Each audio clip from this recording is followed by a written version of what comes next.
రాష్ట్ర వ్యాప్తంగా జనవరి 1 నుంచి సంజీవని ప్రాజెక్టును అమలు చేయాలని ముఖ్యమంత్రి చంద్రబాబు అధికారులను ఆదేశించారు. మరింత సమాచారం మా ప్రతినిధి కృష్ణను అడిగి తెలుసుకుందాం.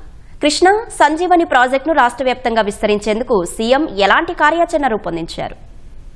అశ్విని, ఉండవల్లి క్యాంప్ కార్యాలయంలో ముఖ్యమంత్రి చంద్రబాబు ఈ సంజీవని పథకం అమలుకు సంబంధించి ఉన్నత స్థాయి సమీక్ష అనేది చేపట్టారు. ఇందులో ప్రధానంగా ఈ రాష్ట్ర వ్యాప్తంగా జనవరి 1 నుంచి సంజీవని ప్రాజెక్టును అమలు చేయాలనే నిర్ణయానికి వచ్చారు. ఏదైతే ఇప్పటికే కుప్పం, చిత్తూరులో ప్రయోగాత్మకంగా ఈ కార్యక్రమం నడుస్తుందో అక్కడ వచ్చిన ఫలితాల ఆధారంగా రాష్ట్ర వ్యాప్తంగా ఏ ఆధారిత ఆరోగ్య సేవలను విస్తరించేందుకు 90 రోజుల కార్యాచరణను సిద్ధం చేయాలని చెప్పన్నారు. ప్రతి కుటుంబంపై వైద్య ఖర్చులు, అలాగే వైద్య ఖర్చుల భారాన్ని తగ్గించడంతో పాటు వ్యాధుల ముందస్తు గుర్తింపు, నివారణ, చికిత్సకు ప్రాజెక్టు దోహదపడేలా చర్యలు చేపట్టేలాగా దీన్ని తీర్చిదిద్దన్నారు.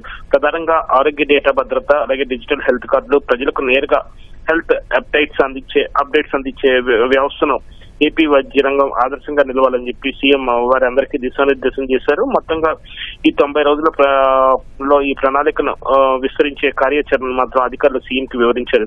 ఇందులో బేస్ లైన్ అధ్యయనం, అలాగే డిజిటల్ మౌలిక వసతులతో పాటు వైద్య సిబ్బందికి శిక్షణ, సర్టిఫికేషన్, జాతీయ రాష్ట్రాల పోర్టల్తో అనుసంధానం వంటి అంశాలను కూడా చర్చారు. మొత్తం 28 జిల్లాల్లో వైద్య సిబ్బందికి ఇందుకు అనుగుణంగా శిక్షణ ఇవ్వనున్నారు. ఏదైతే వైద్య సేవలను ప్రివెంటివ్, క్యూరేటివ్, కాస్ట్ ఎఫెక్టివ్ విధానంలో అందించాలని చెప్పి సీఎం స్పష్టం చేశారు. అలాగే చికిత్సతో పాటు ప్రజల ఆహారపు అలవాట్లు, అలాగే ఆలోచన విధానంలో ఆరోగ్యకరమైన మార్పులు తీసుకురావాలని చెప్పి కూడా ఆయన దిశానిర్దేశం చేశారు. హోమియోపతి, ఆయుర్వేదం, యోగా, ప్రాణవాయువుతో పాటు ఆధునిక వైద్య విజ్ఞానాన్ని సమన్వయం చేయాలని చెప్పి సీఎం ఆదేశించారు.